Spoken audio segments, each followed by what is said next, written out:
The first season of Stranger Things was flawless, a thrilling narrative with consistent storytelling, perfect pacing, and awesome characters. Therefore, the expectations for the second one were quite high. Stranger Things 1 ended with many interesting cliffhangers like the return of Eleven, Will's aftermath, the truth about Hawkins' lab, so the ground was set for a perfect sequel. We really liked Season 2, but unfortunately it was not as amazing as the first one.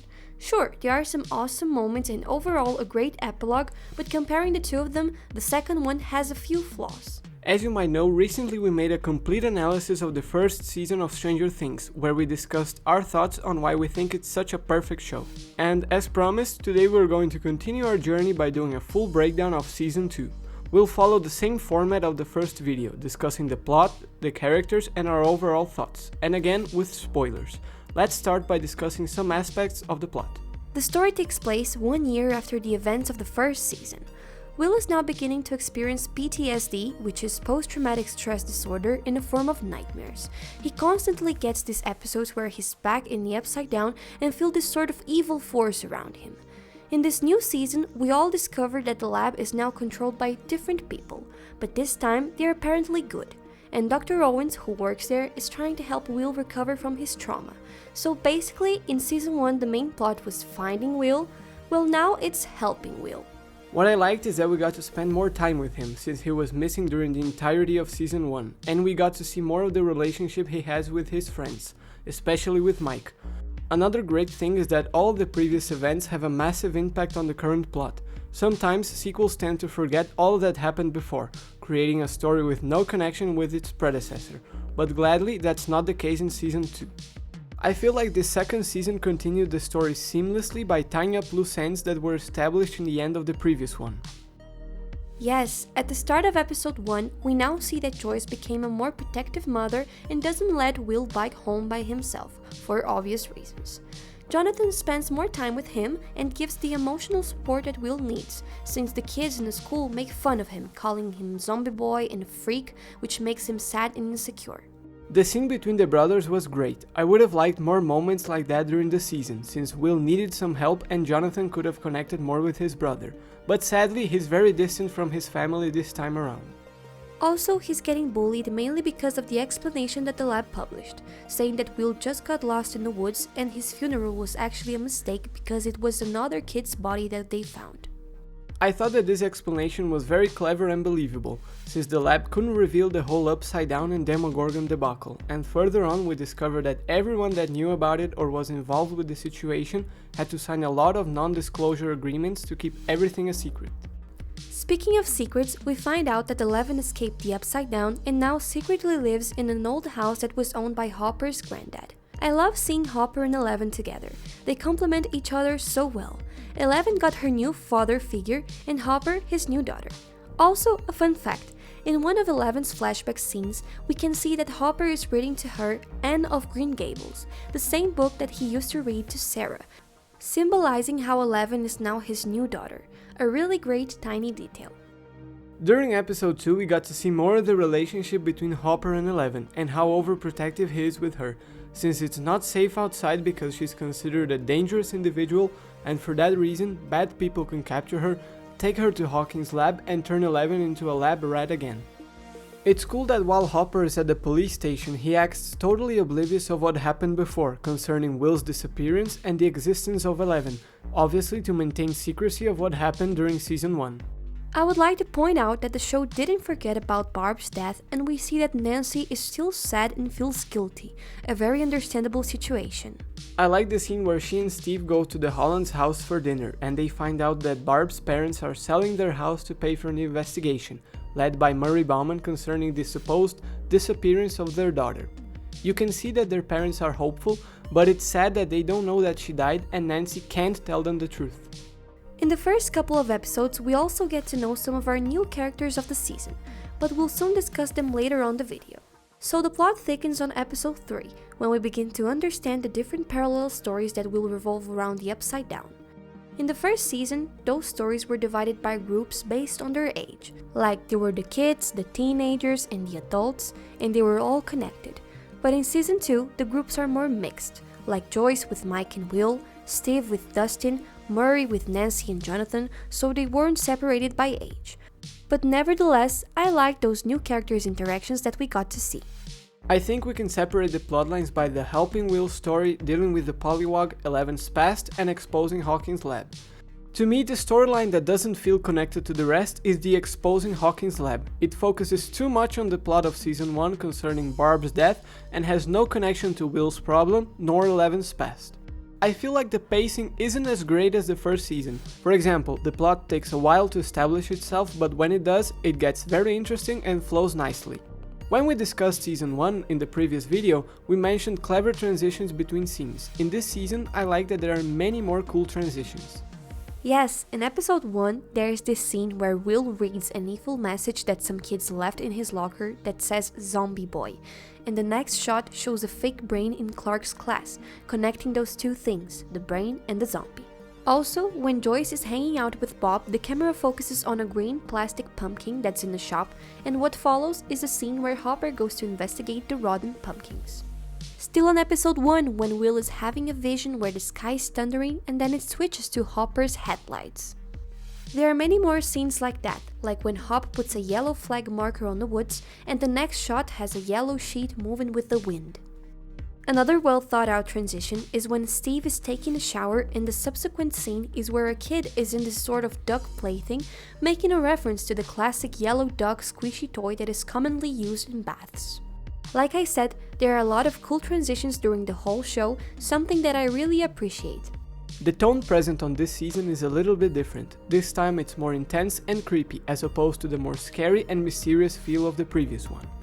The current Halloween setting makes it even cooler to enhance that tone. I really enjoyed the soundtrack of this season. It reuses some of the tracks of the previous one, but adds a couple of really cool new ones. My favorite is one that plays during the flashback of Eleven escaping the Upside Down and later on going to Mike's house, only then to be chased by guards of the lab.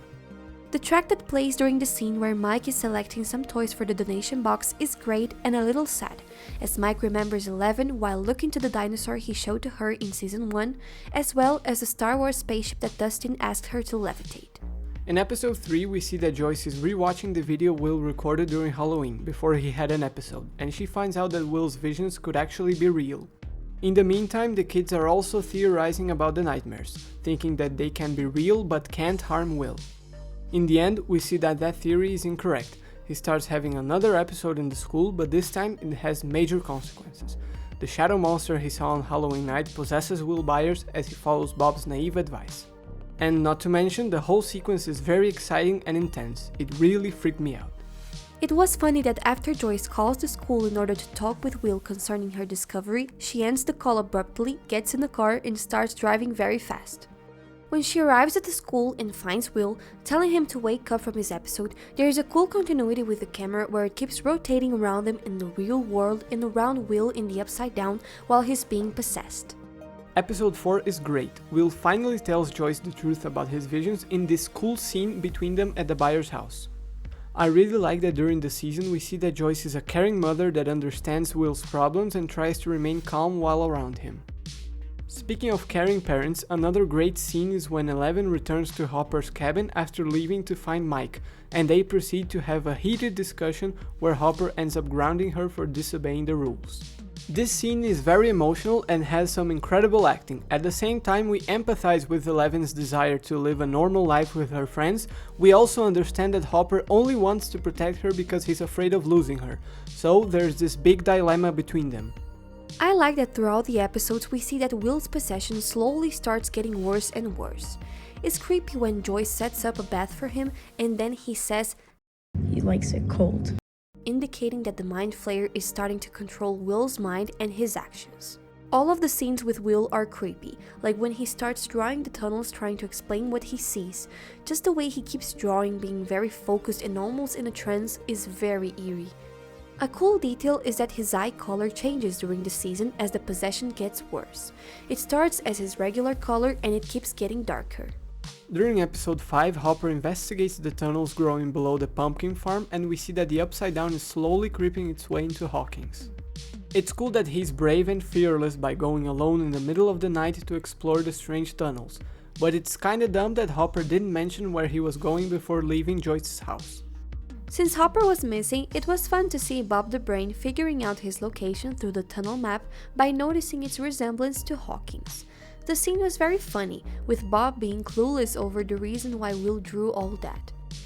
Later on, we get one of the most chilling scenes in the season, the moment Will gets a seizure after the soldiers from Hawkins' lab burn the upside-down vines with flames and manage to rescue Hopper from the tunnels.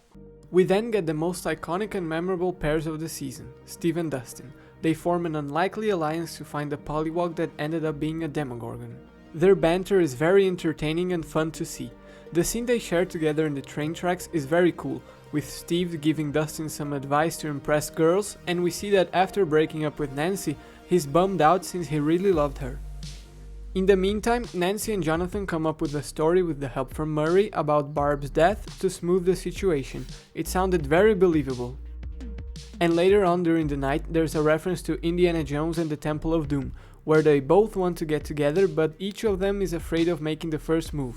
Jonathan then makes the first move, and the rest is history. Now we need to talk about the elephant in the room, the infamous episode 7.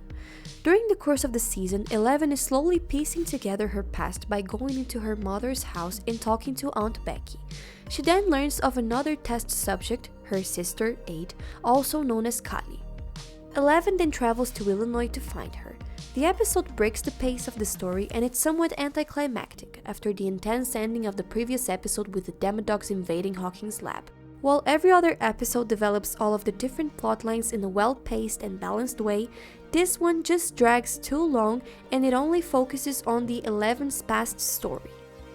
The characters are boring and the whole vibe just doesn't feel like Stranger Things, with Kali's gang looking all edgy-like, but even then I think the episode could have flown better if it had a back and forth between the main plot and Eleven's quest. It's weird that none of the characters are memorable, since everyone in the main cast is likable and well written. It's almost like this episode was an afterthought. That may be the case because it has no impact on the next 2 episodes, besides Eleven's new look. It's cool that they introduced another test subject. Her powers are interesting, but the introduction could have been better executed. Here's hoping for season 4 since it looks like it'll introduce more test subjects. The last 2 episodes are incredible and very intense. Making episode 8 mostly taking place in Hawkins' lab was a smart choice. The lab has a very cool aesthetic with long corridors and Demodogs swarming the place, and later on, when the power is turned off, it increases the tension as Bob goes to reboot the system, a nice nod to the first Jurassic Park movie. This action then leads to his tragic death right in front of Joyce. To me, the sequence was very well executed. It was all leading up to this. Bob cared for everyone around him, especially Joyce, so him choosing to stay behind to turn the power back on in order for the others to escape the lab was very in character. His death was very sad and gruesome. You could see how much of an impact it had on Joyce after that moment. I feel like the reunion of the groups this time around wasn't as natural compared to season 1.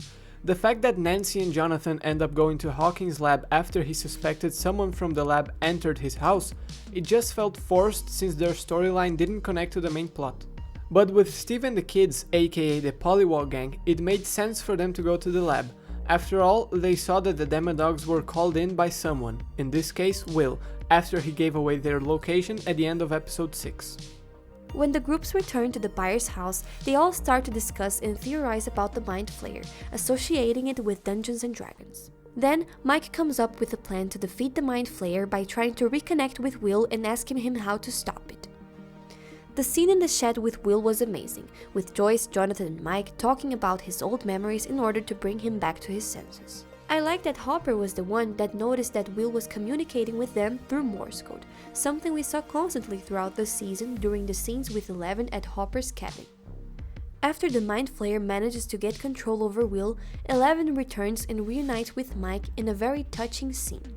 The moment where he tells her that he tried to communicate with her every single night since the day she disappeared hits so hard, and her confessing that she heard everything is really sweet. During episode 9 there are 2 objectives: closing the upside down portal at Hawkins' lab and removing the Mind Flayer from Will's body. One of my favorite moments from the show is when Nancy, Joyce and Jonathan arrive at Hopper's cabin to stop the possession. They gather all the heaters to make Will's body uninhabitable for the Mind Flayer. So what follows is a lot of screaming, crying and yelling from Will as the heat hurts the monster. and after all that pain, it successfully detaches itself from the host. During all that, the Pollywog gang is at the Byers' house waiting for the other groups to act. The kids didn't enjoy that idea, so Mike has a plan to draw the Demodog's attention to the tunnels by burning everything in order to help Eleven and Hopper get to the portal faster and safely. Steve, the babysitter, disagrees with the idea, but after the unexpected fight between him and Billy, Steve gets knocked out and is unable to stop the kids, so they all proceed to execute their plan anyway. In the meantime, Hopper and Eleven are at the lab as she prepares to close the portal. The scene is visually stunning with the red light coming from the portal as we see the Mind Flayer. The soundtrack during this sequence is incredible, combined with Eleven's scream we hear in the background as she's channeling all of her strength to close the gate to the Upside Down. The season ends beautifully with the school snowball, something Mike teased at the end of season 1. I really can't express how much I love this ending. From the funny moments before the party, like when Lucas is practicing his speech to invite Max for a dance, to the event itself, everything is perfect. I love the way Eleven enters the ball, right when the song changes to the beautiful Every Breath You Take from The Police, which is actually a great choice, since the song can be interpreted with Eleven's relationship with Mike, because all of this time she was just watching him, every single day, every word he said, every game he played, and every night he stayed. During the party, I felt bad for Dustin because he got so excited with his new hairstyle that Steve recommended to mimic his look, but sadly every girl refused to dance with him. After that, Nancy sees that Dustin is sitting alone in a corner crying after being rejected and asks him to dance with her. It's neat that this circles back to one of the first scenes of season 1, where he goes to her room to offer Nancy some pizza and she rejects him. But now she makes up for it with this class act. The whole finale wrapped up season 2 nicely, tying up all of the loose ends established throughout, and if I'm being honest, I wouldn't mind if the show ended there. The Upside Down Gate was closed, Hawking's lab got exposed, justice was made for Barb, Eleven finally got her chance to live a normal life since Dr. Owens helped Hopper by making a birth certificate for her, she and Mike ended up together, so did Lucas and Max, Steve accepted that Nancy and him are not meant to be together, Joyce and Hopper ended up with this awesome bond, so in conclusion, all of the different outcomes were very well handled. Even if the final scene teases the survival of the Mind Flayer, the ending that all of the characters had was excellent. As is with many shows that continue its story after the first season, new characters are introduced, and it's not different in Stranger Things. In this season, we were introduced to 5 new important characters: Max, Billy, Bob Newby, Murray Bauman, and Dr. Sam Owens. The main newcomer was Max, played by Sadie Sink, and honestly, I didn't like her at all. I found her character pretty annoying throughout the entirety of the show. She always acted rude and arrogant with everyone. I was surprised because in season 1 I felt that all of the characters were perfect. They were unique, well written, relatable, fun, and Max doesn't have any of those qualities. She's an edgy, angry girl that annoys the party with her irritating behavior, so whenever she was on screen, it pissed me off. Also, what Max says in the scene where she opens up to Lucas didn't make any sense. She complains about Billy, her stepbrother, saying that he's angry all of the time and that she doesn't want to be a jerk like him, but she already is. In fact, that's her whole personality. And even with that speech, she doesn't change. In the end, Max continues to be a jerk. Dacre Montgomery as Billy was an interesting addition to the cast. For the most part, he served as an antagonist to Steve, always poking and mocking him, culminating in a fist fight between the two. The scene where he goes to Mike's house to look for Max was hilarious, with him proceeding to flirt with Karen Wheeler to find his sister's location. It's funny that she seemed totally interested in Billy, based on her responses and looks. He's a secondary character, so he wasn't involved in the main plot, but the scenes with him were funny and sometimes intense. Bob Newby was one of my favorite new characters. He is played by Sean Astin, who is very well known for playing Samwise Gamgee in the amazing The Lord of the Rings trilogy. I loved his role in the show. Even though he didn't know about the previous events concerning the Upside Down, Bob really helps Joyce to recover from her stress and trauma surrounding Will. He has a heart of gold. He always wants to help those around him, and after discovering about what truly happened to the Byers family, Bob still acts nice and even suggests moving to California, something Joyce accepts in the future. His clunky positive behavior really adds up to the narrative. All of Bob's scenes were very fun to watch, so his death was very impactful to me. I found Murray Bauman, played by Brett Gelman, very funny, especially during the scene in his hideout with Nancy and Jonathan. He keeps assuming that they're in love and starts pushing them to admit it. He didn't have that many scenes in the season, but the little ones were great. I like that Murray was a conspiracy theorist, mistakenly believing that Eleven is a Russian girl and that a Russian invasion is happening in Hawkins, a tease of something that happens in Season 3. I really like Dr. Sam Owens, played by Paul Reiser. In the beginning, you don't know if he can be trusted since he works for Hawkins' lab, and you start to associate him with the previous evil team, but in fact, Dr. Owens is a good person and helps the group to escape the lab.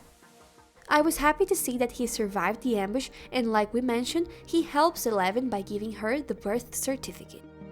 Overall, aside from Max, the inclusion of these new faces didn't hurt the plot nor overshadow the old characters. Speaking of which, the highlight of this season for me is Will Byers, played by Noah Schnapp.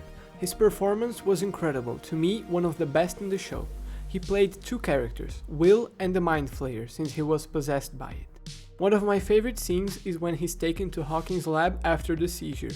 He keeps crying and screaming. Will sure yells a lot during the season. Schnapp also conveys many emotions through his eyes, especially during the scene in the shed. You can see every emotion he's going through without saying a word. Will is also a very troubled character. After all, he suffered terrible experiences, being trapped in the Upside Down and becoming possessed by the Mind Flayer. It's shocking that he managed to survive both events. After this season, he became one of my favorite characters. Speaking of favorite characters, again, Joe Keery as Steve Harrington was awesome. This time he's more of a team player, and like we mentioned before, his relationship with Dustin was a highlight. And also, Steve spends more time with the other kids, Lucas and Max, being a badass babysitter. He's also extremely brave during that scene in the old junkyard, going as a bait to attract the Demodog's attention. It's funny that now it becomes a pattern that at the end of every season, Steve's face gets all bloody and beaten up. In the previous one, it was after the fight against Jonathan, and this time it's when he fought Billy at the Byers' house. The romantic drama between him and Nancy also plays a role in this season. Like we discussed in the previous Stranger Things analysis, Steve is an incredible boyfriend. He really loves Nancy, but sadly that love isn't mutual. The scene where he goes to Nancy's house speaks for itself. He's carrying some roses to apologize, and he doesn't even know what he's apologizing for, because literally he didn't do anything wrong. Nancy is the one that doesn't love him. Mike Wheeler was kind of sidelined this season. It was a bummer that he had very little screen time this time around, since he was my favorite character of season 1. Of course, it's understandable because the main plot revolved around Will's possession, but I feel like he could have been more important, especially because Finn Wolfhard's performance is great. Mike had some good moments, like when he talks to Will after his episode in Halloween Night, but overall he's not that active during the main plot when comparing to his involvement in the previous season. Millie Bobby Brown's performance as Eleven continues to be fantastic. It was cool to see Eleven in a more talkative role since she became more relaxed after leaving with Hopper, and she learned new words as well. Even though she didn't share much screen time with the main cast aside from near the end, the scenes with her alone in Hopper's cabin were great. One scene in particular that I love is the argument between Eleven and Hopper in episode 4. Brown's acting was amazing. The yelling, the rage, and the crying were really gut-wrenching in a good way. I really enjoyed Winona's Ryder performance as Joyce Byers. This time around she wasn't that insane but more reasonable. Now her reactions were more subtle, and for the most part she remained calm even though the situation was complicated. Like we mentioned previously, this time she became a more caring and protective mother. I like that we got to see more of her relationship with Will, and again, how she was willing to do anything to help her son overcome his problems. I would also like to add that Hopper's character, played by David Harbour, continued to be as great as the first season. You can really notice that he is very confident during the show and cares a lot about his town, especially in the scene where he argues with Dr. Owens. Hopper's relationship with Joyce continues to grow. They become very close friends and their chemistry is great. I love that he really cares about Will and always accompanies the Byers to the checkouts at Hawkins' lab. We also got to see Hop being the new father of Eleven. Like we said before, the interactions are wholesome and they really complement each other. The scene between Eleven and Hopper in the car is one of the best scenes in the show. It's the first time he mentions his daughter Sarah to her. It's sad that he feels like he's the problem, being the black hole that destroys everything, but Eleven comforts him as they both hold hands. The whole sequence overall is very emotional and really sweet. Even though this season wasn't as consistent as season 1, it contained many amazing moments that rivaled the ones present in the previous one. But it also had a couple of problems. Like we mentioned before, the anticlimactic episode 7, one group feeling disconnected with the main plot, and some pacing issues. But in summary, a great sequel to a perfect first season. With all that in mind, I would give it a 9 out of 10. I really enjoyed season 2. Sure, it was flawed, but to me, the pros outweighed the cons, so my score would be an 8.5 out of 10. We'll continue our Stranger Things analysis with our breakdown of season 3.